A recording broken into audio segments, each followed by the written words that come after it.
Presiden Amerika Serikat Donald Trump menegaskan tidak ada kesepakatan dengan Iran kecuali penyerahan tanpa syarat. Sebelumnya Iran juga menolak opsi negosiasi untuk menghentikan perang.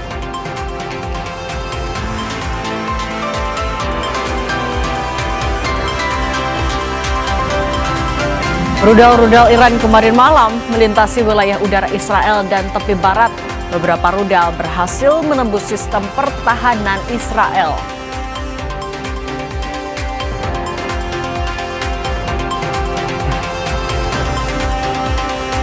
Media Amerika Serikat Washington Post melaporkan pejabat Amerika Serikat menyatakan ada dugaan Rusia memberikan informasi intelijen kepada Iran untuk membantu Teheran menyerang militer Amerika Serikat di Timur Tengah.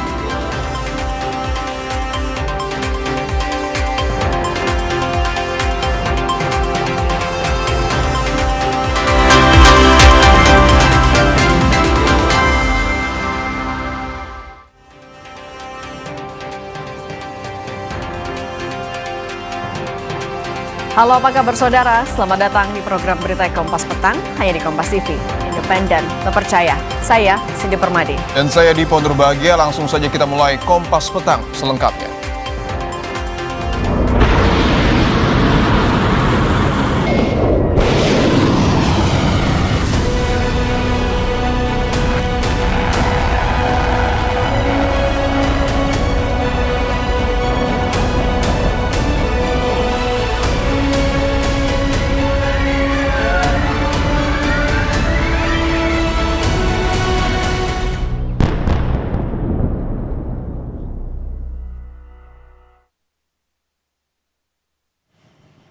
Informasi pertama di Kompas Petang, saudara. Rudal-rudal Iran terlihat melintasi wilayah udara Israel dan tepi barat. Beberapa rudal berhasil menembus sistem pertahanan Israel.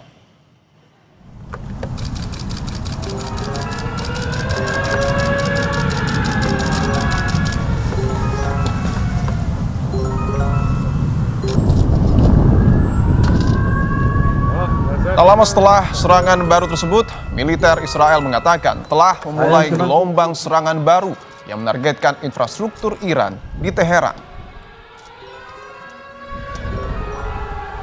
Israel juga melancarkan serangan baru ke Lebanon dan mengincar lokasi kelompok Hizbullah.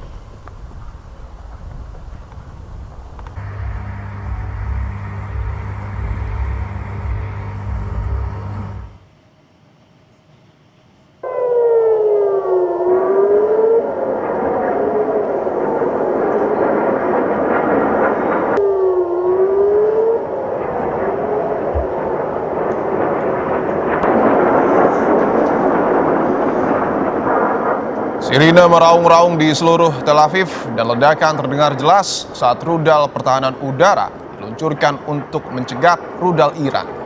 Militer Israel mengklaim telah mengidentifikasi rudal yang diluncurkan dari Iran ke wilayah Israel.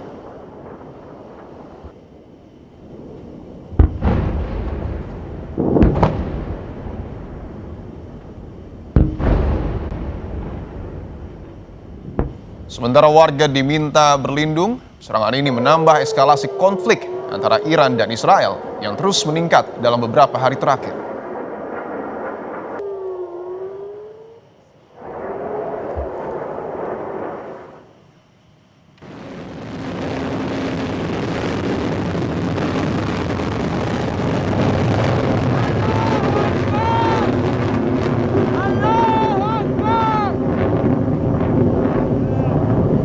Korps Garda Revolusi merilis rekaman yang menunjukkan gelombang ke-22 yang menarget sejumlah pangkalan militer Amerika Serikat dan Israel di Timur Tengah.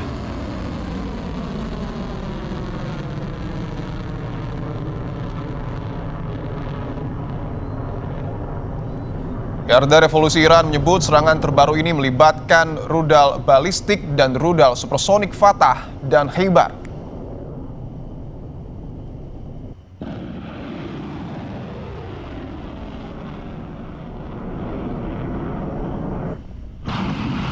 Tegangan meningkat di Timur Tengah setelah Amerika Serikat dan Israel melancarkan operasi militer gabungan terhadap Iran pada Sabtu pekan lalu. Teheran menanggapinya dengan serangan terhadap aset Israel dan Amerika Serikat di kawasan tersebut.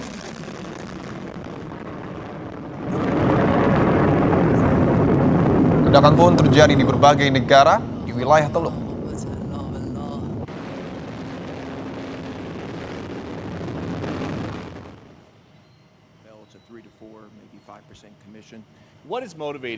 Presiden Amerika Serikat Donald Trump mengklaim tentara Angkatan Laut, komunikasi Iran, dan para pemimpin Iran telah hancur. Dalam percakapan lain, Trump menanggapi pertanyaan seorang jurnalis mengenai keterlibatan Rusia dalam membantu serangan Iran dengan menyebutnya pertanyaan bodoh.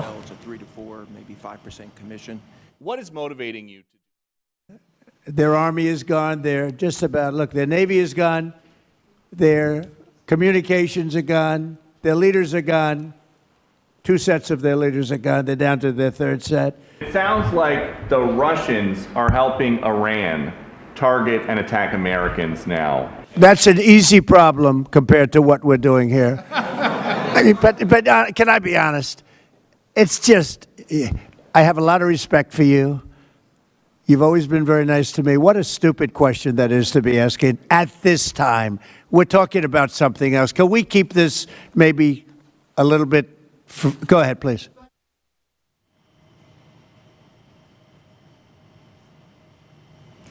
Komando Pusat Amerika Serikat (CENTCOM) melansir rekaman video serangan yang menghancurkan sistem peluncur rudal bergerak milik Iran.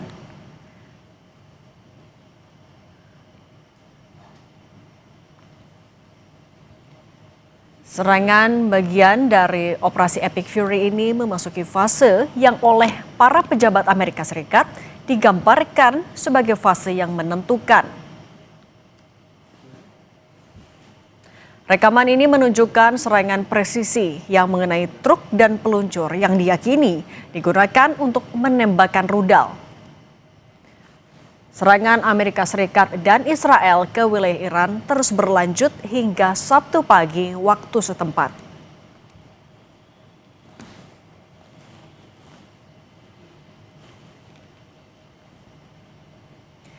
Di tengah saling serang yang masih terus berlangsung, militer Israel merilis video yang diklaim sebagai serangan terhadap bunker yang diduga milik pemimpin tertinggi Iran, Ali Khamenei.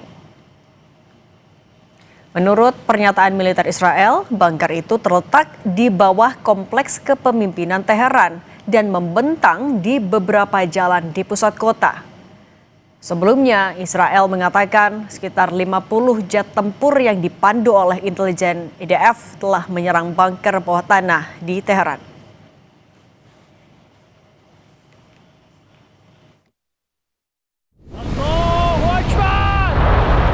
Perang Iran dengan Amerika Serikat yang didukung Israel sudah berlangsung sepekan.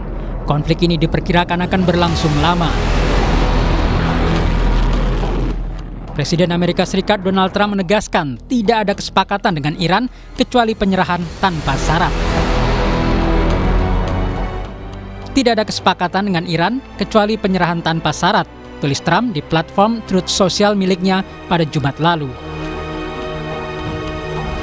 Duta Besar Iran untuk Indonesia, Muhammad Burujerdi, menegaskan negaranya tidak membuka negosiasi damai dengan Amerika Serikat dan Israel yang telah menyerang negaranya. Ia menyebut Iran telah berupaya membangun diplomasi damai dengan Amerika Serikat melalui sejumlah perundingan. Namun, bukannya kesepakatan damai yang dicapai, justru serangan rudal yang didapat.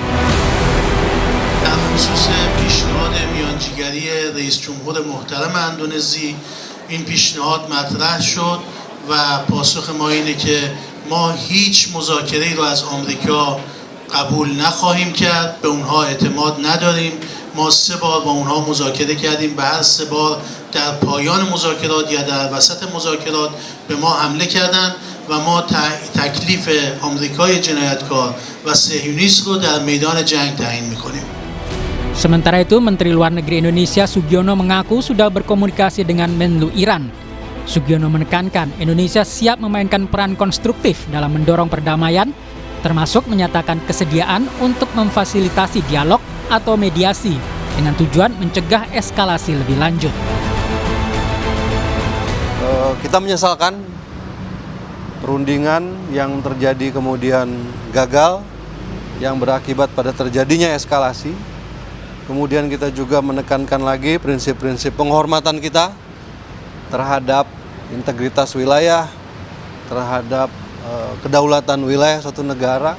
Kemudian kita juga menekankan kembali pentingnya untuk kembali ke meja perundingan, dan juga yang pasti kami menyampaikan lagi keinginan dari Bapak Presiden untuk menjadi mediator dalam upaya mendinginkan dan menurunkan eskalasi di wilayah tersebut.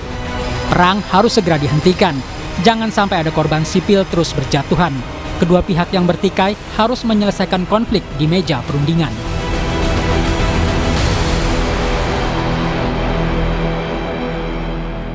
Tetaplah bersama kami, saudara. Influencer Richard Lee resmi ditahan atas kasus dugaan pelanggaran perlindungan konsumen untuk produk dan layanan kecantikan.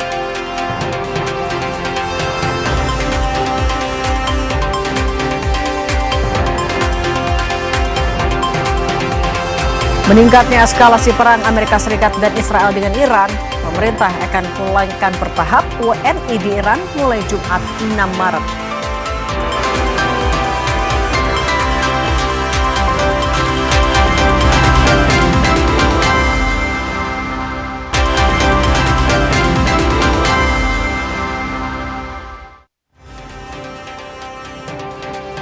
Terima kasih Anda masih bersama kami. Saudara, sebuah truk kontainer tersangkut di underpass Jalan Pramuka, Kecamatan Matraman, Jakarta Timur, Sabtu siang. Pengemudi nekat melintas tanpa memperhitungkan ketinggian kendaraan hingga muatan kontainer tersangkut. Di bawah terowongan Pramuka ya. Wah, nyangkut tuh. Truk kontainer ini sempat tersangkut selama beberapa jam hingga menutup sebagian ruas Jalan Raya Pramuka menuju ke kawasan Matraman.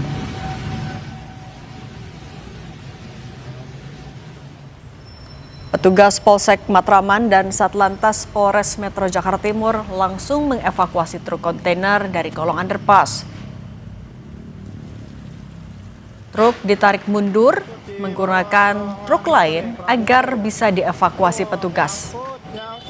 Akibatnya sempat terjadi kemacetan arus lalu lintas dari arah Pemuda menuju Matraman karena kendaraan hanya bisa menggunakan sebagian ruas jalan.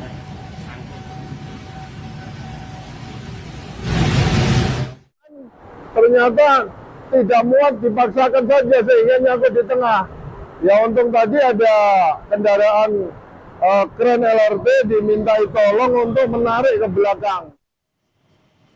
Kita ke berita lainnya, saudara. Kebakaran menghanguskan 3 rumah di kawasan Pisangan 5 ataupun Pisangan Lama, Pulau Gadung, Jakarta Timur pada Sabtu siang. 1 orang terluka akibat peristiwa ini.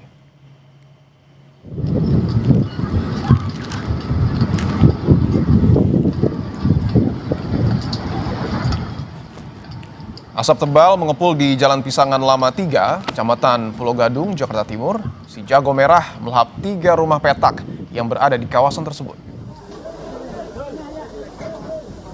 Untuk memadamkan api, Damkar Jakarta Timur menurunkan 10 mobil pemadam kebakaran. Setelah 1 jam, api akhirnya berhasil dipadamkan.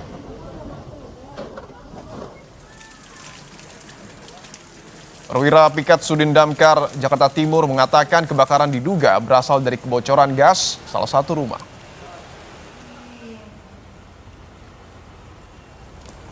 Kita langsung luncurkan unit-unit dari pos terdekat.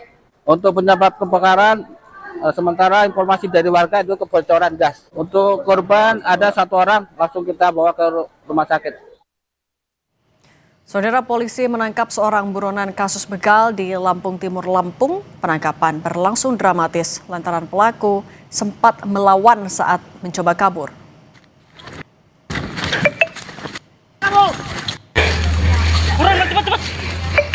Cepat. Siram deh. Borgol. Ya. Senjata. Atut. Inilah detik-detik penangkapan seorang pelaku begal Kecamatan Sekampung Udik, Kabupaten Lampung Timur, Lampung. Penangkapan berlangsung dramatis karena pelaku berusaha kabur melalui perkebunan singkong.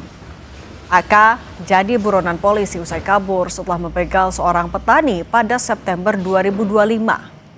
AK merupakan pentolan komplotan begal sadis yang membacok korbannya saat melancarkan aksinya. Atas perbuatannya akan dijerat dengan pasal pencurian dengan kekerasan dengan ancaman pidana maksimal 20 tahun penjara.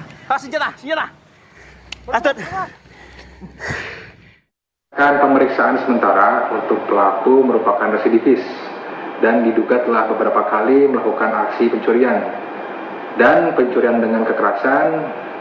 Kemudian kami masih dalam pengembangan penyidik. Saudara, polisi menahan influencer Richard Lee yang merupakan tersangka kasus dugaan pelanggaran perlindungan konsumen terkait produk dan layanan kecantikan.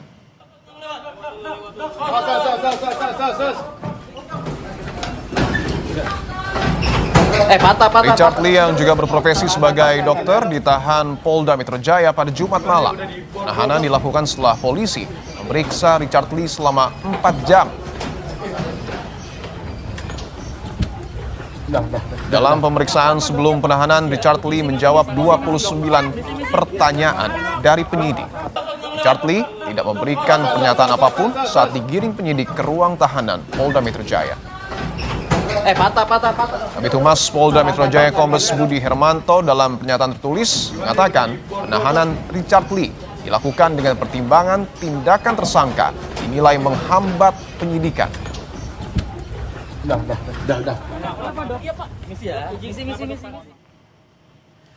Hal tersebut antara lain tersangka tidak hadir pada pemeriksaan tambahan tanggal 3 Maret 2026 tanpa memberikan keterangan yang jelas dan justru pada hari tersebut tersangka diketahui melakukan live pada akun TikTok.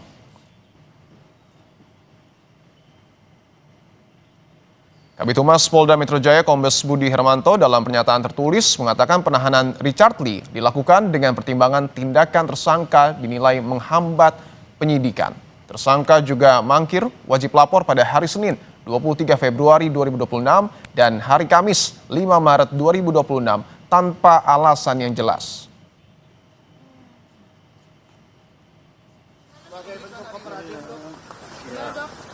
Richard Lee ditetapkan sebagai tersangka sejak 15 Desember 2025 dalam kasus pelanggaran di bidang kesehatan dan perlindungan konsumen terkait produk dan perawatan kecantikan. Kasus yang menyeret Richard ini bermula dari laporan Samira Farahnas atau dokter detektif yang menyebut produk kecantikan Richard Lee overclaim atau penipuan kandungan bahan. Kondisi sehat, Dok? Sehat. Lebih lengkap soal proses hukum Richard Lee dalam kasus pelanggaran di bidang kesehatan dan perlindungan konsumen terkait produk dan perawatan kecantikan, kita bahas bersama Guru Besar Fakultas Hukum Universitas Jenderal Sudirman, Hipnu Nugroho. Prof. Hipnu, selamat petang. Selamat petang, Mbak Cindy. Prof. Hipnu, kalau dari awal kita lihat kan sebenarnya pasal yang disangkakan sudah memenuhi faktor pertimbangan objektif untuk dilakukan penahanan. Tapi ketika sekarang ia mangkir dari pemeriksaan, kemudian baru ditahan, ini adalah alasan yang cukup kuat berarti ya? Ya, saya kira alasan yang kuat, Mbak. Jadi sekarang itu memang dalam suatu penahanan itu ada dua syarat, objektif dan subjektif. Tadi saya katakan, objektif apa? Terhadap tindak pidana yang diancam 5 tahun ke atas. Sudah cukup. Alasan subjektif, tidak ada kekhawatiran melarikan diri, menghilangkan bukti, dan menghambat pemeriksaan. Nah, kalau kita mendengar dipanggil beberapa kali tidak hadir dan kemudian ternyata dia tersangka melakukan TikTok, saya kira itu suatu tindakan yang tepat ya untuk pembelajaran bahwa itu sebagai hak subjektif daripada penyidik Polda. Karena apa, Mbak? Kalau sampai ini berlarut, Polda pun juga jadi problem, bisa juga diperadilankan, menghambat dalam suatu atau mungkin juga penundaan. Inilah yang saya kira di dalam KUHP dan KUH baru 2025 itu meletakkan sebagai asas cepat dalam suatu persidangan. Sehingga siapapun yang terperiksa dalam suatu proses hukum segera untuk diselesaikan. Karena dalam KUH baru ketika ada penundaan, ketika ada dugaan penundaan, itu bagian dari upaya paksa dalam suatu penyelesaian perkara. Nah, dalam hal inilah saya kira suatu tindakan Polda dalam hal untuk tidak terjadi hal-hal terhadap gugatan dari pihak lain terhadap pemeriksaan Richard Lee. Itu. Prof. Hipnu, tapi kalau misalnya dia mangkir kemudian melakukan live TikTok, ini kan bisa dibilang tidak kooperatif. Apakah artinya ini akan bisa berdampak juga pada perjalanan kasusnya? Memberatkan mungkin? Ya, Nah itu nanti dalam suatu persidangan, kalau terhadap persidangan lain, kalau persidangan diadjudikasi itu adalah meletakkan bagaimana proaktif terhadap kasus yang sedang berjalan. Tapi kalau di dalam praadjudikasi adalah bagaimana penyidik untuk melakukan suatu pemeriksaan, untuk melakukan suatu pemberkasan, tidak bertele-tele, tidak ada suatu hambatan. Karena dalam suatu hukum tadi katakan asas cepat ini jadikan suatu primordial dalam suatu penyelesaian hukum. Gitu. Nah, Prof, kalau misalnya ini kan kasus yang dilaporkan terkait dugaannya ketidaksesuaian produk, repacking produk tidak steril. Dalam proses penyidikannya sebenarnya pembuktiannya harusnya seperti apa? Proses hukum yang berjalan oleh polisi harusnya seperti apa?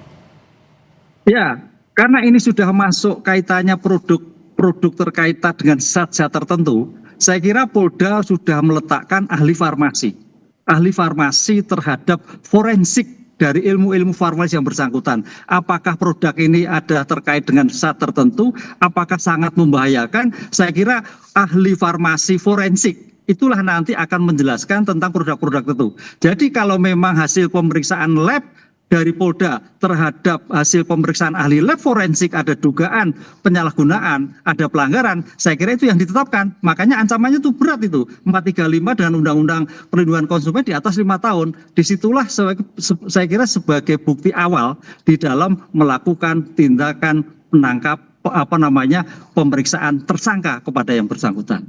Ini kan kasusnya juga melibatkan seorang influencer dengan followers yang juga besar. Apakah fokus publik fokus publik kan juga sorotannya ke sini. Apakah ini bisa menjadi faktor dorongan tambahan kepada Polda untuk kasusnya diselesaikan secara cepat untuk memberikan kepastian hukum? Ya, karena begini Mbak, ini kan kasus-kasus kecantikan ini kan luar biasa Mbak, banyak sekali Mbak. Paling tidak dengan penyelesaian ini, kalau ada potensi-potensi lain akan berpikir. Scan skill yang saya tahu itu berapa daerah ada semua. Oleh karena itu hal-hal seperti ini saya kira Polda gerak cepat, jangan sampai jangan sampai korban-korban berjatuhan atas produk-produk kecantikan yang meresahkan apalagi membahayakan masyarakat. Dengan demikian ini langkah cepat untuk mengantisipasi dengan upaya paksa penahanan yang karena yang bersangkutan tidak kooperatif. Sebetulnya kalau kooperatif nggak perlu, tapi karena tidak kooperatif ini yang menjadikan konsep asas cepat di dalam KUA baru akan tidak terpenuhi. Padahal perundang-undangan mengharapkan penyelesaian undang-undang harus cepat, singkat, dan biaya ringan. Baik, Prof. Ibnu Nugroho, terima kasih sudah berbagi bersama kami. Sehat selalu, Prof. Usai jeda akan ada informasi terkait dengan militer Israel menyerang Beirut, Lebanon untuk menghancurkan infrastruktur perlawanan Hizbullah.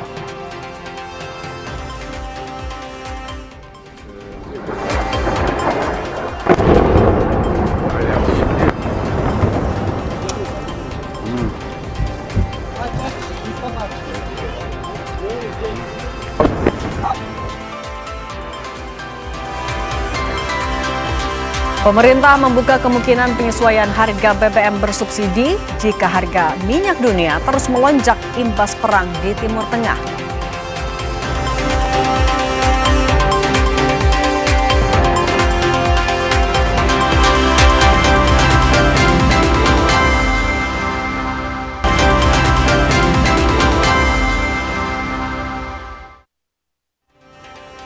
Kompas Petang kami lanjutkan saudara. Militer Israel menyerang Beirut, Lebanon untuk menghancurkan infrastruktur perlawanan Hizbullah.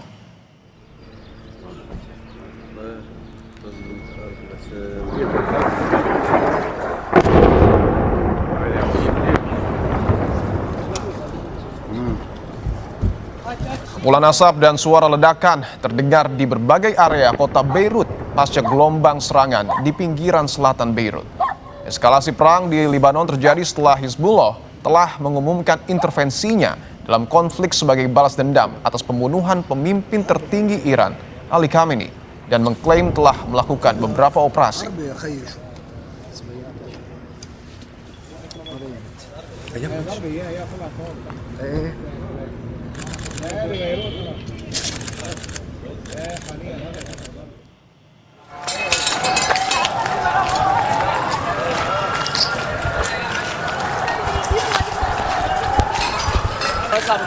Sementara itu, Perdana Menteri Israel Benjamin Netanyahu mengatakan Israel terus menyerang Iran dan Lebanon dengan kekuatan besar.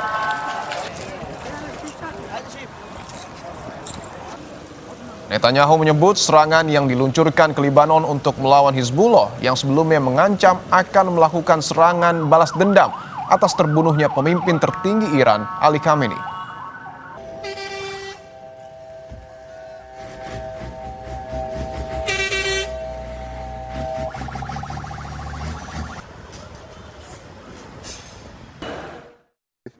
אני פה בבסיס חיל האוויר בדרום הארץ עם הטייסים המופלאים שלנו ושל ארצות הברית וצוותי הקרקע המסורים.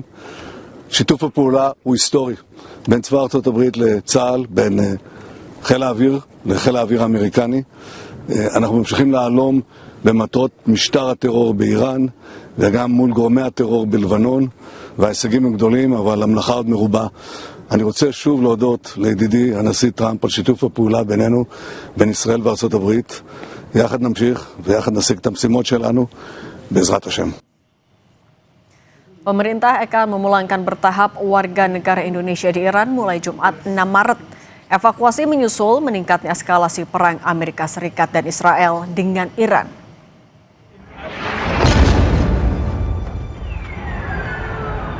Kondisi Timur Tengah yang masih memanas dampak perang Amerika Serikat dan Israel dengan Iran membuat sejumlah warga negara Indonesia khawatir dan ingin kembali ke Indonesia. Kementerian Luar Negeri memastikan akan memulai evakuasi 329 WNI yang berada di Iran secara bertahap sejak kemarin. Pada tahap pertama, Kemlu akan mengevakuasi 32 WNI melalui jalur Azerbaijan. Rencana evakuasi WNI di Iran tentunya mencermati perkembangan situasi dan keamanan di Iran. Evakuasi WNI di Iran akan dimulai secara bertahap hari ini dan tahap pertama ini akan melalui Azerbaijan, tapi mungkin ini untuk jalur-jalur evakuasi ini akan dilihat sesuai kondisi real di lapangan, dan ini akan ditentukan oleh teman-teman di perwakilan kita di KBRI Tehran dan KBRI Azerbaijan. RRI berapa yang akan dievakuasi di batch pertama Iran ini ada 32, tapi again ini masih ini baru mulai kan, jadi mungkin masih akan kita lihat lagi. Jadi untuk sementara ini 32 orang. Sejumlah negara seperti Filipina dan Rusia sudah mengevakuasi warganya dari Iran dan sejumlah negara terdampak perang di Timur Tengah. Namun tantangan evakuasi ini tak mudah, mengingat perang Amerika Serikat, Israel dan Iran meluas ke negara Timur Tengah lainnya, sehingga mereka menutup wilayah udara dan membuat rute penerbangan internasional terganggu. Tim Liputan Kompas TV. Saudara, pemerintah membuka kemungkinan penyesuaian harga BBM bersubsidi jika harga minyak dunia terus melonjak imbas perang di Timur Tengah. Hal ini diungkap Menteri Keuangan Purbaya.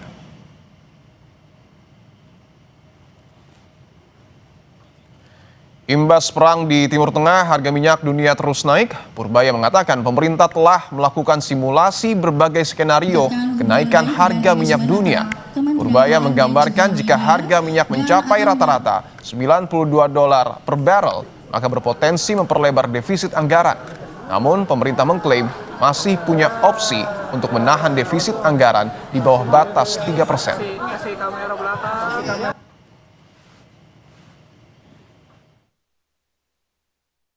Exercise untuk masing-masing harga minyak sampai berapa, bagaimana kondisi APBN kita.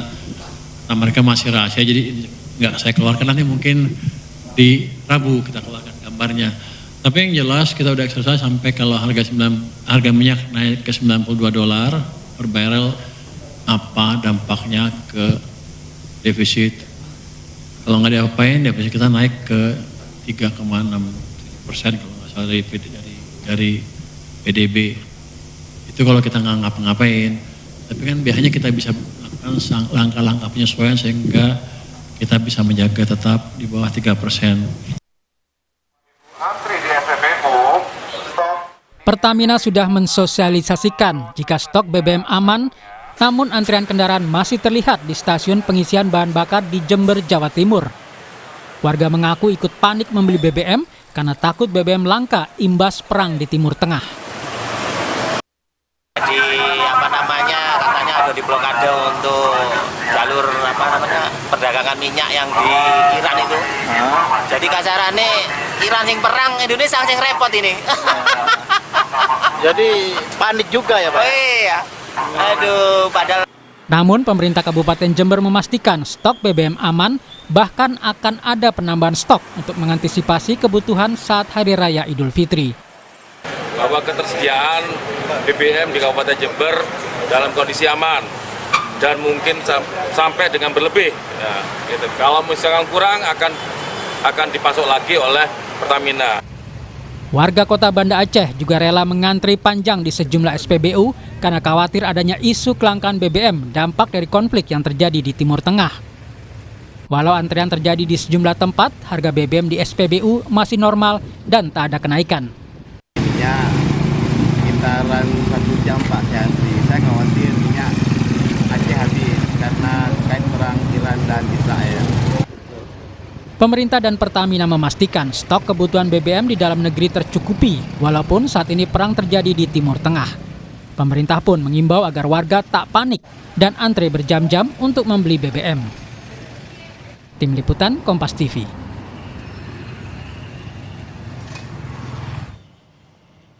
Sementara itu, Menteri SDM Bahlil Lahadalia meminta masyarakat tetap tenang karena stok BBM nasional masih aman. Bahlil menjelaskan bahwa daya tampung BBM nasional mencapai 25 hari, sedangkan standar minimal ketersediaan BBM di atas 20 hari. Saat ini BBM yang tersedia mencapai 23 hari, sehingga stok nasional masih aman. Pemerintah menurutnya telah mencari alternatif suplai minyak dari Amerika Serikat, Nigeria, dan Brazil.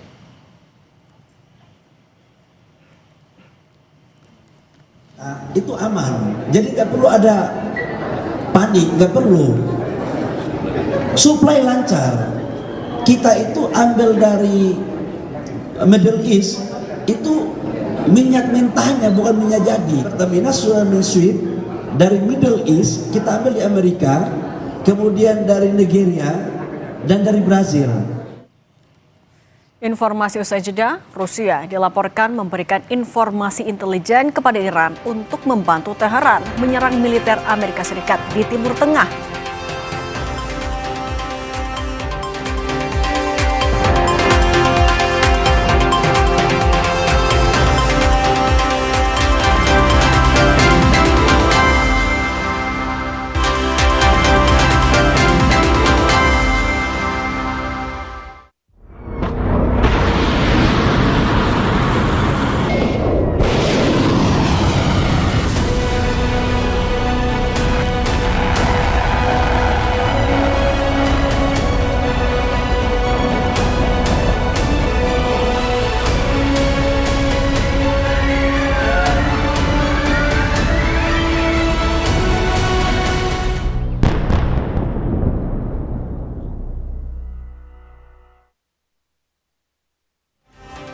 Kompas Petang kami lanjutkan bersama saya Cindy Permadi. Saudara, Rusia dilaporkan memberikan informasi intelijen kepada Iran untuk membantu Teheran menyerang militer Amerika Serikat di Timur Tengah.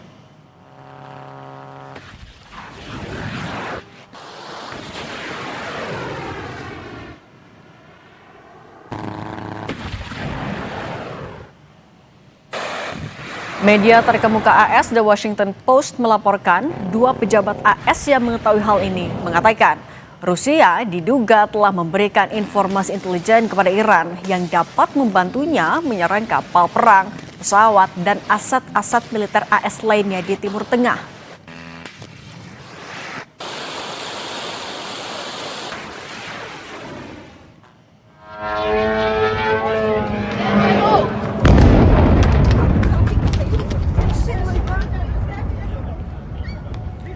Sebelumnya, serangan drone Iran pada Selasa lalu menyebabkan kebakaran di area gedung konsulat AS di Dubai, Uni Emirat Arab. Selain di Dubai, serangan terjadi di Kedutaan Besar AS di Riyadh, Arab Saudi. 2 drone menghantam kedutaan hingga menyebabkan kebakaran. Meski hal tersebut dibantah Duta Besar Iran untuk Arab Saudi. Also seeing intense Israeli airstrikes target the Lebanese capital of Beirut.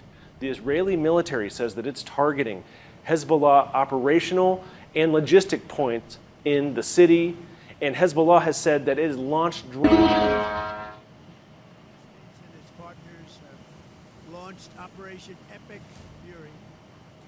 Pemerintah Amerika Serikat merespons dingin laporan mengenai adanya bantuan informasi intelijen dari Rusia untuk Iran dalam konflik yang tengah berlangsung. Gedung Putih menyatakan tidak khawatir dengan pergerakan informasi posisi dan pasukannya yang diduga dibocorkan ke Teheran. Sekretaris Pers Gedung Putih Caroline Leavitt mengklaim data itu tidak memberikan perbedaan signifikan bagi Iran di medan tempur. Is that it clearly is not making a difference with respect to the military operations in Iran because we are completely decimating them. As I said earlier, we've taken out nearly 30 of their ships. Their navy has been deemed combat ineffective. 90% reduction in ballistic missile retaliatory strikes against the United States and our Gulf Arab and partners in the region. So of course, we are achieving the military objectives of this operation, and that is going to continue because the United States military is the best and most lethal fighting force in the world. Sementara itu, Presiden Amerika Serikat Donald Trump mengklaim tentara, angkatan laut, komunikasi Iran, dan para pemimpin Iran telah hancur. Dalam percakapan lain, Trump menanggapi pertanyaan seorang jurnalis mengenai keterlibatan Rusia dalam membantu serangan Iran dengan menyebutnya pertanyaan bodoh. Their army is gone. They're just about, look, their navy is gone. Their communications are gone. Their leaders are gone.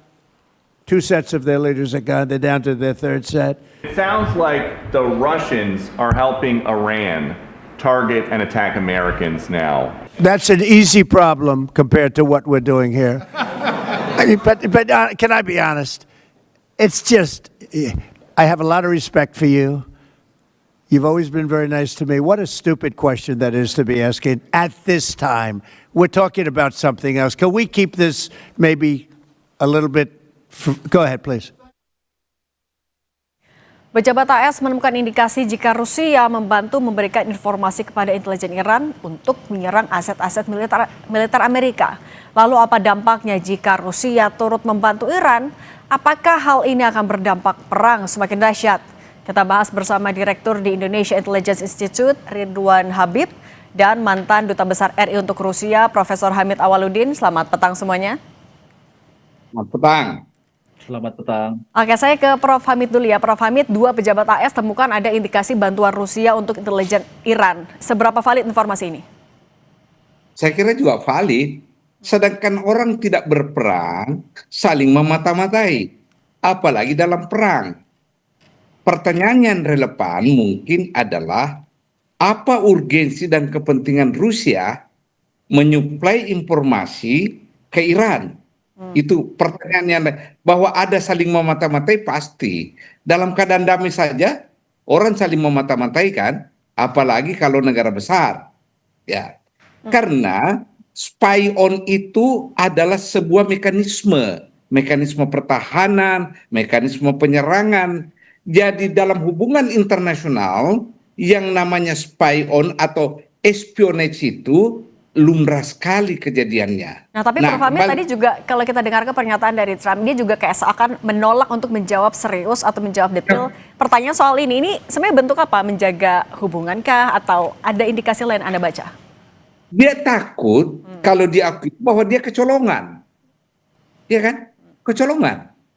Karena kan Amerika selalu mempersepsikan diri CIA itu jago kan. Kalau dia akui itu berarti dia kecolongan. Karena pangkalan militernya di Timur Tengah kan kena serangan dari Iran. Jadi lebih baik diambangkan itu isu. Oke, nah tadi juga selain itu dari Gedung Putih, Mas Ridwan bilang kalau mereka nggak khawatir kalaupun memang ada sokongan data intelijen ke Iran. Apa yang membuat Amerika Serikat bisa sepercaya diri ini? Ya sebenarnya itu menurut saya bukan percaya diri ya, tapi menutupi kegalauan ya. Karena memang mereka ini benar-benar kerepotan. Asesmen dari CIA dan intelijen Mossad berharap setelah wafatnya Syahid Ayatullah Ali Khamenei, mereka bisa langsung menggulingkan pemerintahan dan menguasai Iran. Tetapi ini sudah 7 hari dan serangan masih terus berlangsung dari kubu Iran. Baru saja sebelum kita live ini, saya baca ada satu balistik dengan kecepatan hampir 10 Mach yang meluncur ke arah sentral Tel Aviv, dan itu diluncurkan dari Tabriz di kota di Iran. Artinya memang semua asesmen intelijen CIA dan Mossad tampaknya harus dikalkulasi ulang. Saya setuju dengan Pak Dubes Hamid tadi bahwa memang dalam situasi damai pun kerjasama dan saling mengintai itu dilakukan, kerjasama intelijen maupun saling melakukan operasi pemantauan dan spying di negara lain. Dan kita sangat melihat ya hubungan baik antara VEVAK, Badan Intelijen Iran, dengan FSB Rusia. Selama ini hubungannya sangat bagus. Kita baca ada beberapa pelatihan bersama dan sangat memungkinkan itu dilakukan suplai data itu. Nah, Mas Ridwan, berarti kalau dengan bantuan data intelijen dari Rusia, sebenarnya posisi Iran akan semakin unggul di atas Israel dan Amerika Serikat? Ya, saya kira tidak hanya dari Rusia ya. Kita melihat 2 atau 3 hari yang lalu, satu portal berita dari China, dari Tiongkok, itu bahkan membuat liputan tentang pangkalan-pangkalan Amerika di negara-negara Teluk. Liputannya ini istimewa, kenapa? Karena derajat koordinatnya lengkap, jumlah armadanya ada berapa lengkap, pesawatnya apa saja lengkap, termasuk rute-rutenya. Itu semacam memberi kode secara terbuka ya, atau dalam kajian intelijen disebutnya open source intelligence, memberi kode secara terbuka kepada Iran untuk memastikan bahwa sasaran mereka on target. Kita tahu bahwa hari ini Iran kapasitas internetnya tinggal 4%, tetapi dalam waktu 4%, dalam situasi 4% ini pun, komunikasi intelijen di internal mereka masih berjalan. Termasuk jangan lupa, duta besar Iran di seluruh dunia, itu menjadi juru bicara yang sangat tangguh, termasuk duta besar Iran untuk Indonesia. Saya kira ini salah satu strategi yang tidak bisa disaingi oleh Amerika, karena Amerika hanya mengandalkan satu jubir, ya itu presidennya sendiri. Mas Ridwan, tapi berarti bantuan seperti apa saja yang sebenarnya bisa diberikan oleh Rusia? Kan kita tahu tidak secara terbuka, tapi bantuan apa yang bisa diberikan oleh Rusia kepada Iran dalam konflik ini? Dalam dunia intelijen itu pasti ada orang yang sudah deep di belakang garis lawan ya, atau deep undercover. Kami meyakini ada intelijen Rusia yang ada di Mossad. Kami meyakini ada intelijen Rusia yang ada di CIA. Dan mereka bisa memberikan umpan informasi bahwa kapan akan ada serangan, di mana rencananya, kemudian rencana dari mereka apa selanjutnya. Itu kemudian di pass over atau dilemparkan ke VEVAK, ke intelijen Iran, untuk kemudian dikaji, dirumuskan serangan baliknya. Saya kira ini pertarungan yang luar biasa, tidak hanya pertarungan antar rudal, tidak hanya pertarungan antar drone, tetapi juga pertarungan kelihayan propaganda antar 2-3 lembaga intelijen. Oke, kalau misalnya memang ada hubungan diplomatik yang baik antara Iran dan juga Rusia, tapi kenapa Prof. Hamid kok tidak disampaikan secara terbuka saja kalau memang Rusia mau membantu Iran? Seperti apa kemesraan antara kedua negara? Tapi jangan dijawab dulu, nanti kita bahas lagi usai jeda, tetap bersama kami di Kompas Petang.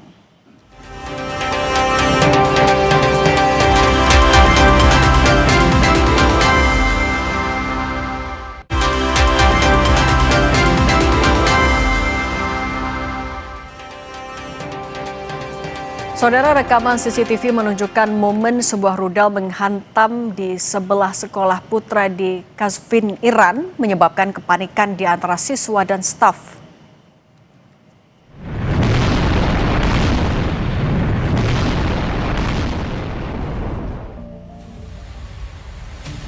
Peristiwa ini muncul di tengah rangkaian serangan udara yang menargetkan berbagai lokasi di Iran.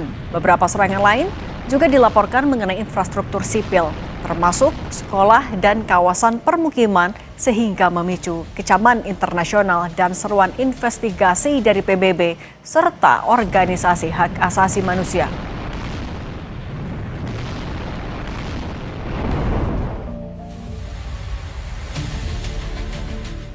Kita lanjutkan juga dialog bersama dengan Mas Ridwan Habib dan Prof. Hamid Awaludin. Prof. Hamid, kalau misalnya informasi intelijen Rusia untuk Iran itu valid menurut Anda, kenapa bantuan atau support dari Rusia ini tidak disampaikan belak-belakan aja? Di mana titik temu antara Rusia dan Iran sampai bisa memiliki hubungan diplomatik yang begitu erat sebenarnya? Ini kan perang. perang ya. Baik orang yang memata-matai dan yang dimata-matai pasti tidak ada yang mau mengaku. Ya kan? Itu dulu filosofinya, namanya mata-mata. Harus clandestine, ya. Kedua, di mana titik tautnya Iran dengan Rusia begini. Siapapun yang melawan Amerika itu adalah teman Rusia. Ini kan kita kembali kepada format perang dingin ini antara dua kekuatan dahsyat kan. Sejak perang dingin, sejak perang dunia kedua selesai, kita hidup dalam perang dingin.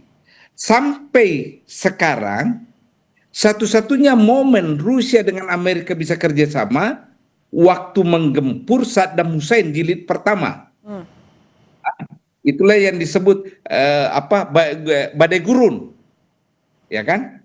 Selebihnya itu sudah saling mengintai. Nah, negara yang paling vokal melawan Amerika sejak revolusi Iran tahun 79 yaitu Iran, yang makanya sempat diboikot 30 tahun kan? Yep. Oke. Karena posisi begitu ya Rusia akan mendukung Iran. Tapi kalau begini, Prof. Hamid, lagian Iran itu sekutu Syria, terutama pada rejim Assad, dan Syria adalah sekutu Iran. Jadi tali temalinya ini kompleks sekali ini masalah. Oke, tapi Prof. Hamid, kalau dalam hukum internasional soal operasi intelijen terkait juga dengan saling memata-matai, ini seperti apa sih? Jadi gini, di hukum internasional tidak ada satupun instrumen hukum yang membicarakan tentang espionage. Satu-satunya yang ada sedikit yaitu Konvensi Internasional Den Haag tahun 1907. Ya, itu hanya menyatakan apa itu mata-mata, apa itu informasi militer. Lalu ditegaskan di dalam protokol tambahan 1 Konvensi Jenewa tahun 49. Di situ dikatakan mata-mata dalam perang internasional manakala ketangkap basah tidak bisa diberi hak istimewa dalam bentuk status prisoners of war, tawanan perang. Artinya dia diproses, dihukum itu. Lebih dari itu pengaturannya adalah pengaturan hukum nasional. Jadi tidak ada secara spesifik instrumen hukum internasional yang mengatur secara detail mengenai kegiatan mata-mata atau espionage. Oke. Kemudian juga soal bantuan selain Rusia, Mas Ridwan, kenapa sebenarnya negara-negara sekutu Iran lainnya tidak ada yang juga secara terbuka memberikan dukungan atau membantu Iran dalam konflik ini? Apa konsekuensinya memangnya? Ya, semua kan sedang menghitung ya karakteristik negara-negara besar, terutama Tiongkok misalnya, itu tentu saja melakukan kalkulasi yang lebih jeli terlebih dulu, tidak buru-buru memastikan dukungan. Tapi saya kira memang karakteristik yang utama dari Iran itu senantiasa mampu membuat situasinya unpredictable. Misalnya ketika jet tempur dari Israel yang diklaim berhasil menghancurkan pangkalan-pangkalan pesawat tempur Iran, ternyata bermunculan di media sosial bahwa itu sebenarnya hanyalah lukisan gitu ya. Hanyalah lukisan yang kemudian digambarkan seperti pesawat tempur dan kemudian itu ditembak dari atas. Jadi mereka menembak lukisan. Ya, ini salah satu kelihean intelijen Iran, dan memang ini mungkin Prof. Hamid juga paham. Budaya Persia itu kan sudah lama sekali ya. Kebudayaan mereka itu adalah kebudayaan negara besar. Bahkan kalau kita tanyakan, dibandingkan misalnya kebudayaan Iran dengan kebudayaan Amerika, ya Amerika kalah jauh. Amerika baru 1776 gitu kan. Sementara Persia ini sudah sejak zaman nabi-nabi di masa lalu. Jadi saya kira pertarungan ini akan panjang. Rusia dan China tentu menghitung ulang, mengkalkulasi apakah mereka akan secara terbuka memberikan dukungan atau selalu menggunakan channel-channel intelijen atau back channel. Oke, Prof. Hamid. Oke, saat ini kan juga mungkin bantuannya tidak dilakukan secara terbuka, tapi apakah ada momentum yang bisa jadi trigger untuk Rusia secara terbuka ikut turun langsung di konflik di Timur Tengah ini? Saya kira untuk ikut langsung tidak ya, karena sama-sama berhitung bahayanya kalau dua kekuatan nuklir saling berhadapan, ya. Jadi ini perang adalah perang mendukung dari belakang. Saya tidak melihat ada kemungkinan Rusia berhadapan langsung dengan Amerika, enggak. Artinya walaupun misalnya perang berlanjut lama, ada kemungkinan krisis, Rusia akan menahan diri. Begini ya, kalau perang ini berlanjut lama, Amerika kalah. Jadi Amerika harus kalau mau menangkan perang adalah secepatnya. Kenapa? Sejak Perang Dunia Kedua, Amerika tidak pernah menang perang kalau perang itu durasinya lama. Lihat contohnya nih itu perang Korea, perang Vietnam, terakhir dengan Taliban. Ya tak? Itu.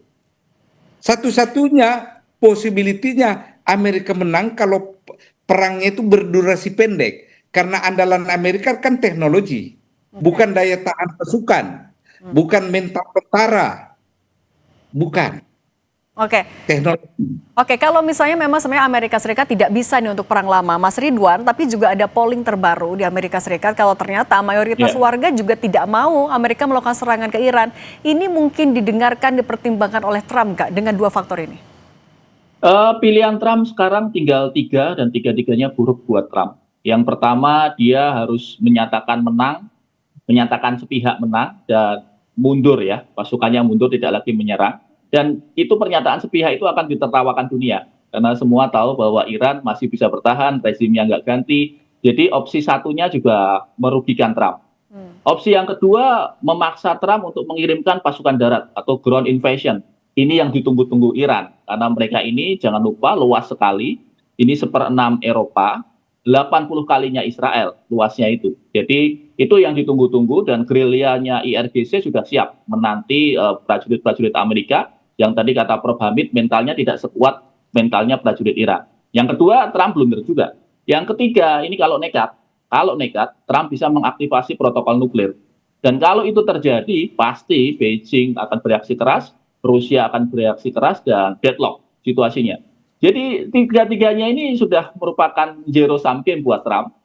Dan dia tampaknya mencoba menutupi kegelisahannya dengan jumpa pers, meledek wartawan, tertawa-tawa. Tetapi kita tahu, mungkin pakar psikologi mungkin bisa melihat bahwa wajah Trump sebenarnya sangat-sangat cemas. Nah, Mas Ridwan, selain juga Rusia yang menyokong intelijen Iran, sebenarnya kalau negara-negara lain, kita anggap Tiongkok, apakah juga akan semakin banyak memberikan dukungan, baik itu secara tertutup maupun terbuka? Ya, jangan lupa intelijen itu ada yang disebut dengan human intelligence, ada yang disebut dengan signal intelligence, ada yang disebut dengan cyber intelligence.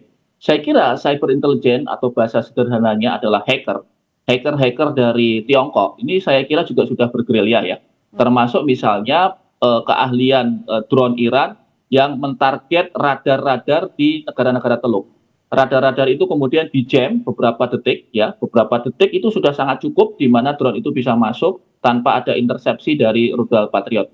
Saya meyakini ya, walaupun tidak ada bukti, meyakini pasti akan ada campur tangan cyber intelligence, bisa saja itu dari Tiongkok, bisa saja dari Rusia, karena dua lembaga ini secara kapabilitas cyber intelligence-nya sangat bagus. Kalau bantuan intelijen yang bisa terus disokong dalam kondisi seperti ini sudah 1 minggu berjalan, seperti apa saja? Ya, propaganda terutama ya, permainan intelijen ini kan permainan klaim dan permainan opini ya. Dan saya kira juga Presiden Iran baru saja kira-kira 2 jam yang lalu mengeluarkan video dan dia meminta maaf kepada negara-negara Teluk bahwa Iran tidak bermaksud menyerang negara-negara itu, tetapi mereka hanya menyerang kepentingan Amerika dan Israel yang ada di negara itu. Ini semacam gestur yang menurut saya sangat baik dan tampaknya dengan gestur ini pastinya nanti pemimpin-pemimpin Teluk, Bahrain, Oman, Uni Emirat Arab, Arab Saudi pasti akan berpikir ulang untuk terus membantu Amerika dalam operasi yang merugikan semua ini.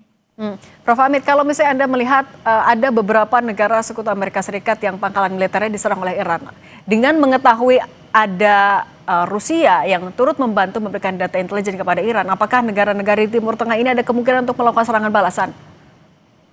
Saya kira enggak ya, karena negara-negara Teluk ini kan punya kepentingan tidak memprovokasi perang bereskalasi. Ya, sama negara-negara Teluk penghasil minyak. Mereka punya kepentingan menjaga ketenangan, menjaga agar perang tidak bereskalasi. Ya. Kedua, mereka diserang bukan dengan tujuan diserang. Iran menyerang negara-negara tersebut karena ada pangkalan militer Iran di situ, dan itu sudah diakui oleh Iran dan sudah minta maaf. Sehingga menurut saya negara-negara Arab punya kepentingan agar perang ini segera berakhir. Punya kepentingan. Nah, kembali ke Mas Ridwan tadi. Kalau saya ditanya, jujur, opsi mana dipilih Amerika adalah opsi pertama.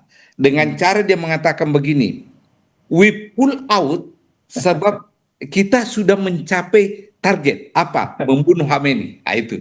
Pasti dia caranya menyelamatkan diri begitu. Ya. Yang kedua, kita sudah menghabisi instalasi-instalasi militer Iran. Itu caranya menyelamatkan diri. Persis dulu ketika dia menyelamatkan diri berhadapan dengan Taliban tahun 2001 kan? Nah, apa itu? Oh, kita sudah mencapai target. Taliban sudah bertanda tangan, dia tidak akan menyerang kita baik di luar Afghanistan maupun di dalam Afghanistan. We reach target kita. Mission is accomplished. Dia akan begitu nanti. Oke, berarti ini udah tinggal adu operasi intelijen dan logistik. Tapi yang mudah-mudahan tidak berlangsung lama, deeskalasi segera. Mas Ridwan Habib dan Prof. Hamid Awaludin, terima kasih sudah berbagi pandangan bersama kami di Kompas Petang. Sehat selalu semuanya. Terima kasih Mas Ridwan. Apa kabar? Terima kasih, Prof. Kami akan kembali dengan informasi Wakil Presiden ke-10 dan 12 RI Yusuf Kala menyebut Indonesia harus memiliki sikap tegas terhadap konflik yang melibatkan Iran, terutama jika negara tersebut diserang.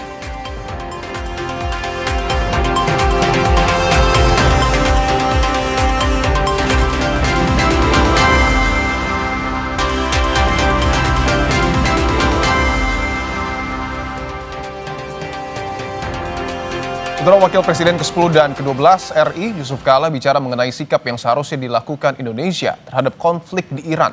JK mengatakan sebagai negara muslim terbesar di dunia, Indonesia harus memiliki sikap tegas terhadap konflik yang melibatkan Iran, terutama jika negara tersebut diserang. Menurutnya Indonesia perlu menunjukkan keberpihakan terhadap negara yang menjadi korban serangan. Dia menilai sikap tersebut penting agar Indonesia tetap konsisten dalam mendorong kerjasama dengan negara-negara di kawasan Asia dan dunia Islam. Kita karakternya kadang-kadang juga bingung juga, tidak kerja keras. Kita harus ada keberpihakan sebagai negara yang diserang, negara yang teraniaya. Harus kita punya sikap. Kalau tidak punya sikap kan kehilangan kita diplomasi kerjasama dengan negara-negara Asia, negara-negara Islam sebagai penduduk Islam terbesar. Mesti ada keberpihakan. Masa kita berpihak ke Israel? Masa kita berpihak ke Amerika yang menyerang dia? Logikanya kita harus berpihak dong kepada negara Iran itu. Perang Iran dengan Amerika Serikat yang didukung Israel sudah berlangsung sepekan. Konflik ini diperkirakan akan berlangsung lama. Presiden Amerika Serikat Donald Trump menegaskan tidak ada kesepakatan dengan Iran kecuali penyerahan tanpa syarat. Tidak ada kesepakatan dengan Iran kecuali penyerahan tanpa syarat, tulis Trump di platform Truth Social miliknya pada Jumat lalu.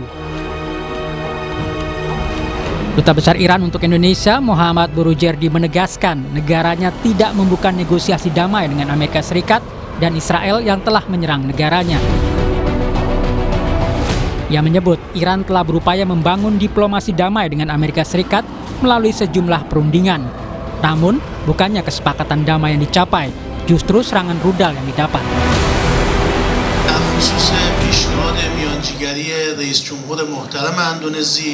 این پیشنهاد مطرح شد و پاسخ ما اینه که ما هیچ مذاکره‌ای رو از آمریکا قبول نخواهیم کرد، به اونها اعتماد نداریم.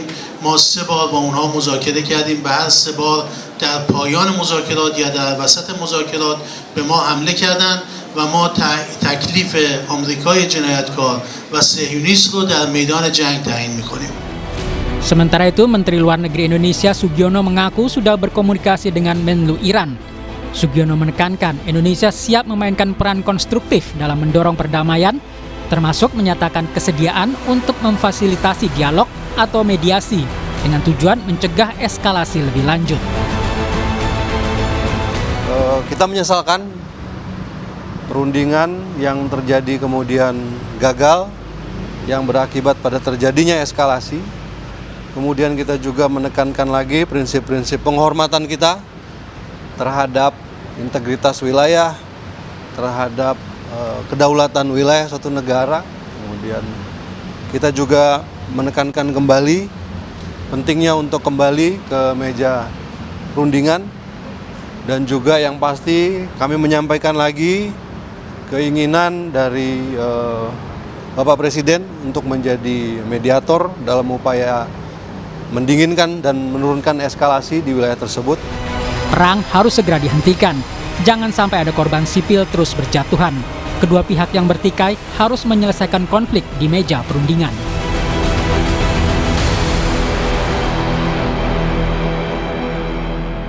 Perang antara Amerika Serikat yang didukung Israel melawan Iran diperkirakan masih akan terus berlanjut. Kedua pihak sudah tegas menolak upaya negosiasi untuk menyelesaikan perang. Apakah mereka yang bertikai akan perang habis-habisan dan apakah dampaknya akan makin meluas tidak hanya di Timur Tengah tetapi dunia? Kami akan membahasnya bersama dosen dan Ketua Departemen Ilmu Hubungan Internasional UGM, Ibu Ririn Tri Nurhayati. Bu Ririn, selamat petang. Selamat petang.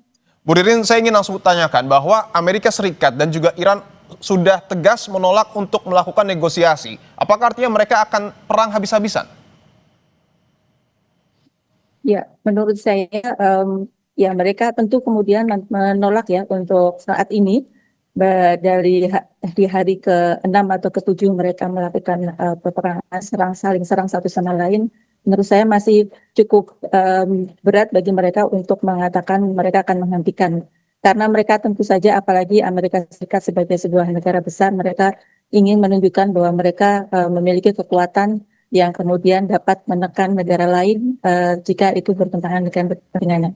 Begitu juga dari sisi Iran sebagai negara yang diserang. Nah, ini sebenarnya dari sisi Iran tentu juga akan melakukan pembelaan, ya, bela diri yang memang secara hukum internasional itu ada basisnya dalam UN Charter, sehingga dia akan berusaha untuk melawan semampu dia dengan kekuatan yang mereka miliki.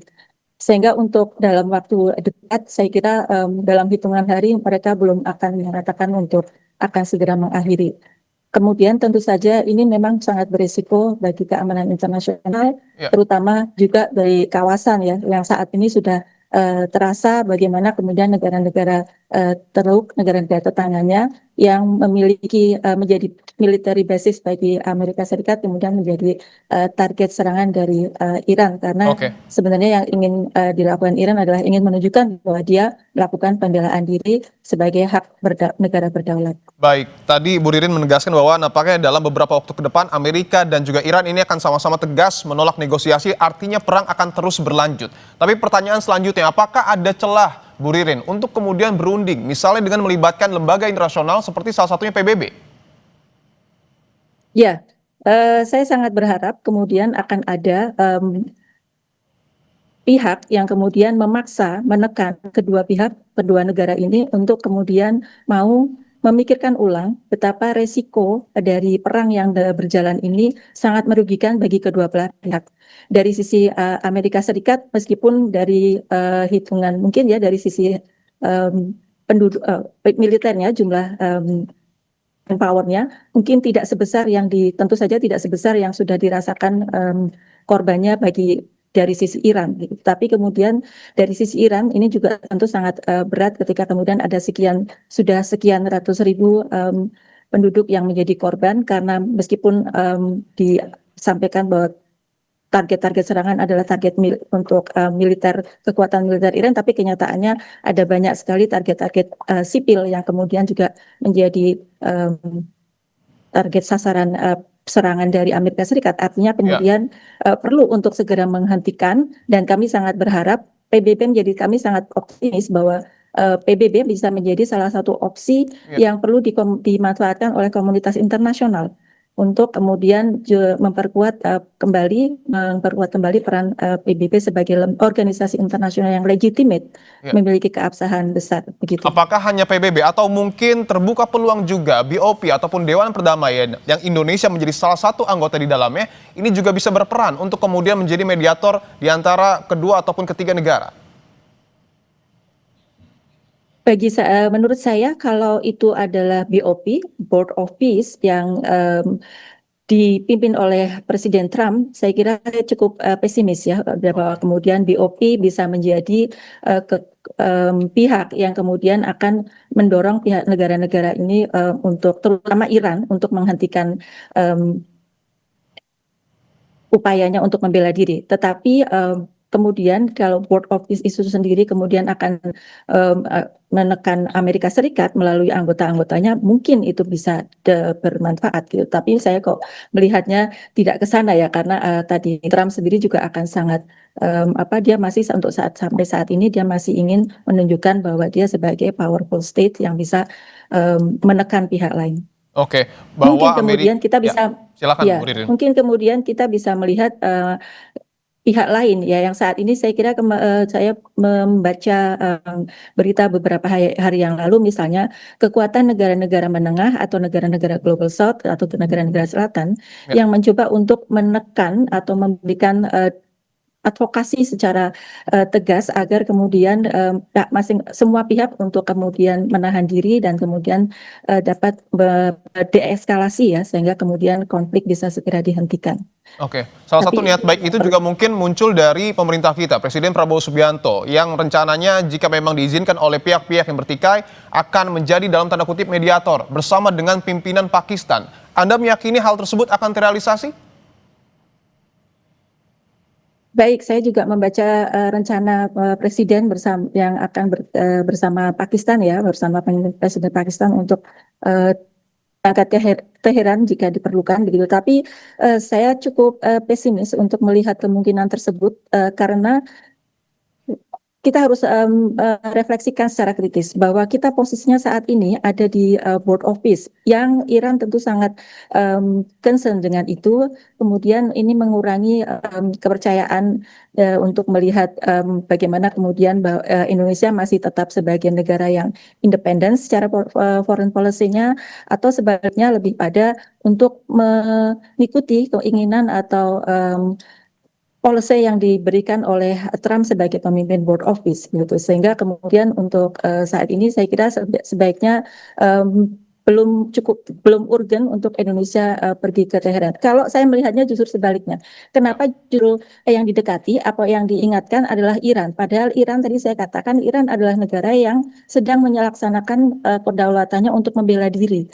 Kenapa kemudian yang ditekan untuk segera menghentikan peperangan itu justru bukan Amerika Serikat dan Israel yang memulai menyerang gitu. Ini kan jadi tidak pada tempatnya menurut saya. Ya, oke, itu juga yang menjadi perhatian, dan salah satu yang kemudian menarik untuk dibahas adalah pernyataan dari Presiden Iran yang sebelumnya juga sudah meminta maaf kepada negara-negara di Timur Tengah yang terdampak terkait dengan perang yang kemudian terjadi. Apa maknanya kita akan bahas bersama dengan Ibu Ririn Tri Nurhayati, Ketua Departemen Ilmu Hubungan Internasional UGM. Setelah jeda, tetaplah di Kompas Petang.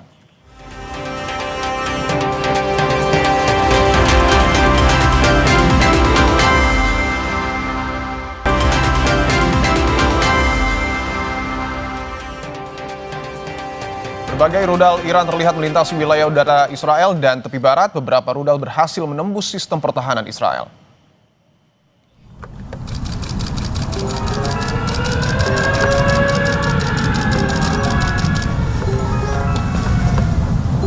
Tak lama setelah serangan baru tersebut, militer Israel mengatakan telah memulai gelombang serangan baru yang menargetkan infrastruktur Iran di Teheran.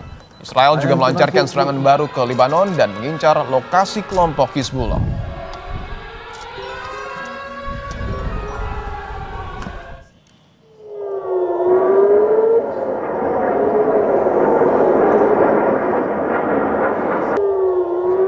Sirine meraung-raung di seluruh Tel Aviv dan ledakan terdengar jelas saat rudal pertahanan udara diluncurkan untuk mencegat rudal Iran.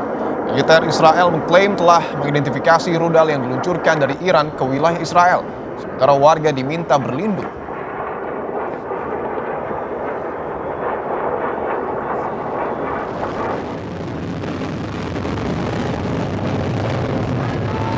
Korps Garda Revolusi merilis rekaman yang menunjukkan gelombang ke-22 yang menargetkan sejumlah pangkalan militer Amerika Serikat dan Israel di Timur Tengah.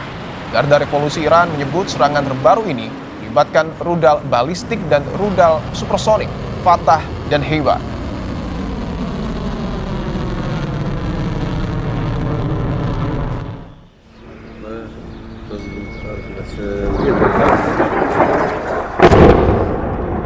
Militer Israel menyerang Beirut, Lebanon untuk menghancurkan infrastruktur perlawanan Hizbullah. Kepulan asap dan suara ledakan terdengar di berbagai area kota Beirut pasca gelombang serangan di pinggiran selatan Beirut. Eskalasi perang di Lebanon terjadi setelah Hizbullah telah mengumumkan intervensinya dalam konflik sebagai balas dendam atas pembunuhan pemimpin tertinggi Iran, Ali Khamenei, dan mengklaim telah melakukan beberapa operasi.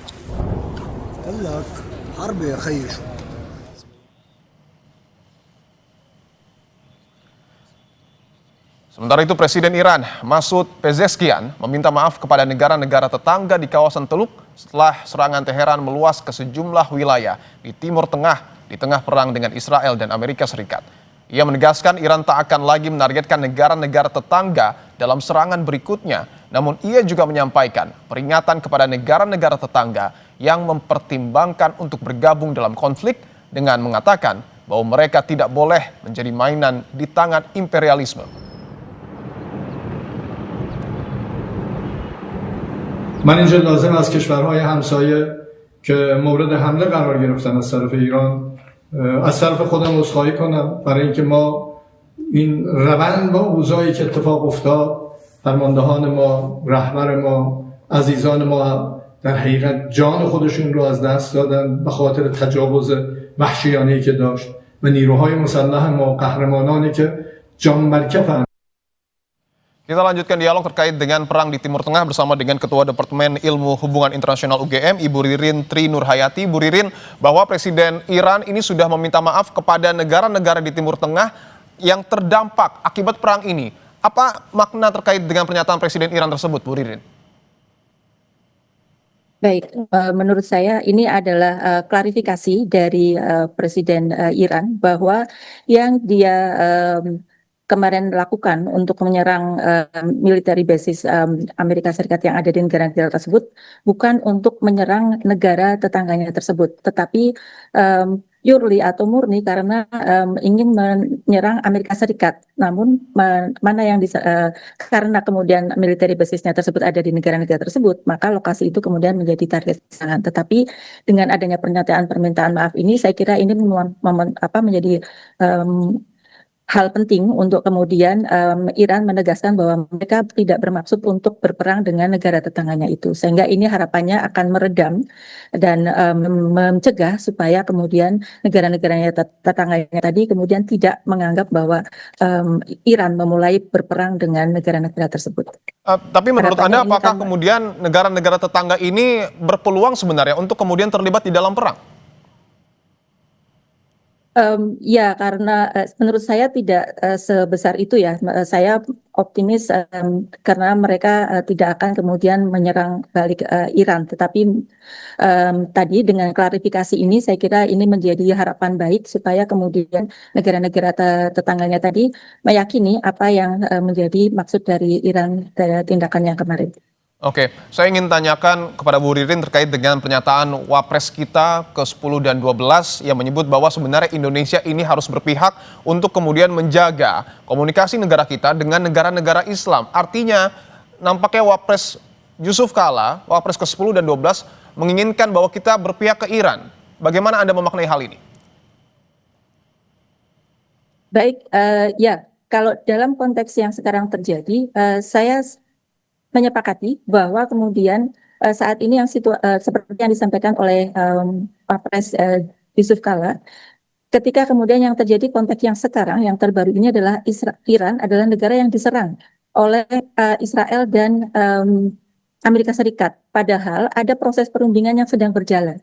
Dan sebelumnya juga Iran ketika ada kecurigaan dari Amerika Serikat dan sebagainya, mereka selalu berusaha untuk melakukan cara-cara penyelesaian dengan perundingan dan sebagainya. Tapi kemudian justru dihianati oleh Amerika Serikat dan Israel dengan kemudian Israel menyerang terlebih dahulu dan kemudian didukung oleh Amerika Serikat. Sehingga memang kemudian jadi penting bagi Indonesia untuk menunjukkan secara tegas kepada dunia dan juga khususnya kepada Iran bahwa dalam hal ini Indonesia menghormati hak Iran untuk membela diri dan kemudian bisa kemudian dengan demikian mungkin dari sisi itu kemudian akan bisa meyakinkan Iran bahwa tujuan dari Indonesia untuk tadi kalaupun Indonesia masih ingin kemudian menjadi penengah yang netral, menjadi penengah yang netral sebenarnya kemudian akan dipercaya begitu. Baik.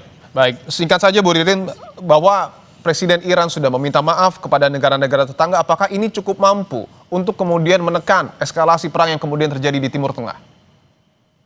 Saya berharap demikian, yang karena sebenarnya kemudian negara-negara Timur Tengah yang lain tadi bukan menjadi target karena Iran ingin berperang dengan mereka, tetapi hanya tadi karena dia menargetkan military basisnya Amerika Serikat. Harapannya dengan pernyataan tersebut kemudian bisa mendeeskalasi kemungkinan kecurigaan ataupun dispute di antara negara-negara Timur Tengah tersebut. Saya berharap dan optimis. Terima kasih. Baik, Ketua Departemen Ilmu Hubungan Internasional Universitas Gadjah Mada, Ibu Ririn Tri Nurhayati, terima kasih telah bergabung di Kompas Petang.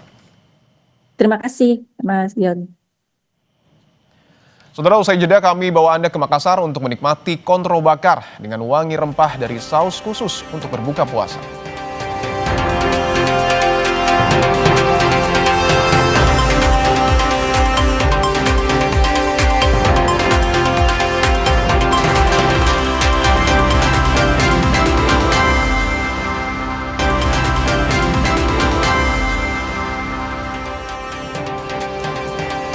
Jelang waktu berbuka puasa, kawasan Blok M Jakarta Selatan jadi salah satu tempat favorit warga berburu takjil.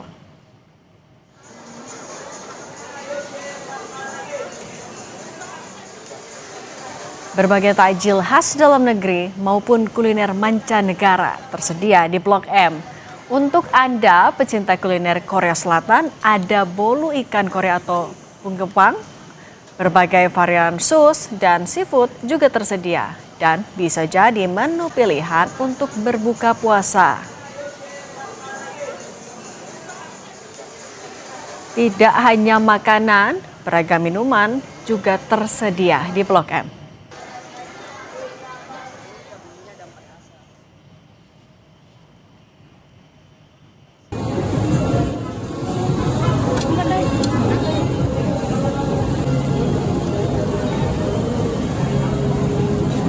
Di Makassar, Sulawesi Selatan, kontro bakar khas Makassar jadi salah satu menu andalan untuk berbuka puasa. Daging iga bakar alias kontro bakar dikenal karena aromanya yang khas dengan wangi rempah dari saus khusus yang mengandung keluak.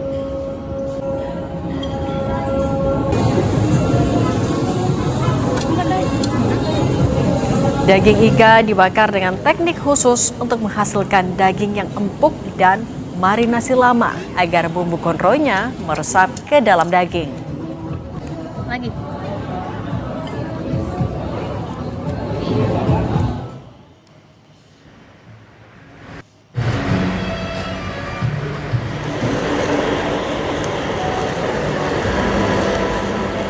Kalau di Semarang, Jawa Tengah, ada sate bandeng yang jadi salah satu kuliner pilihan warga untuk berbuka puasa. Di warung bandeng Juwana Erlina, bandeng disulap jadi menu lezat menggugah selera, dipadukan dengan segarnya tomat. Cita rasa asin, manis, jadi daya tarik sate bandeng untuk berbuka puasa.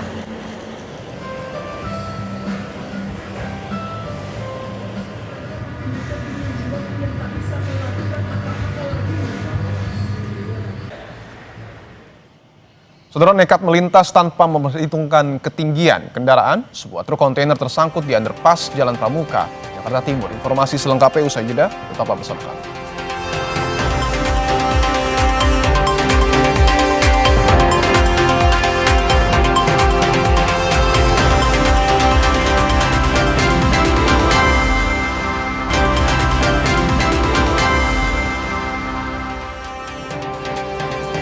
Sebuah truk kontainer tersangkut di underpass Jalan Pramuka, Kecamatan Matraman, Jakarta Timur pada Sabtu siang. Pengemudi nekat melintas tanpa memperhitungkan ketinggian kendaraan hingga muatan kontainer tersangkut.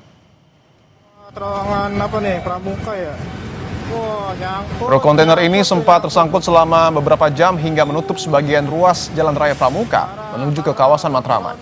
Anggota Polsek Matraman dan Satlantas Polres Metro Jakarta Timur langsung mengevakuasi truk kontainer dari kolong underpass. Truk ditarik mundur menggunakan truk lain agar bisa dievakuasi petugas.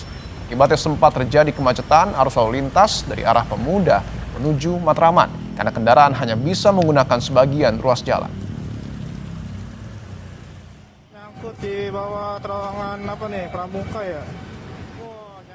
Kebakaran menghanguskan 3 rumah di kawasan Pisangan Lama, Pulau Gadung, Jakarta Timur, Sabtu siang. 1 orang terluka akibat peristiwa ini.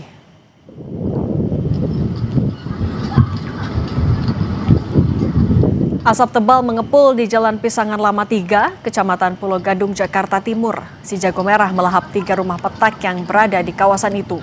Untuk memadamkan api, Damkar Jakarta Timur menurunkan 10 mobil pemadam kebakaran. Setelah 1 jam, api berhasil dipadamkan. Perwira Piket Sudin Damkar Jakarta Timur bilang, kebakaran diduga berasal dari kebocoran gas salah satu rumah.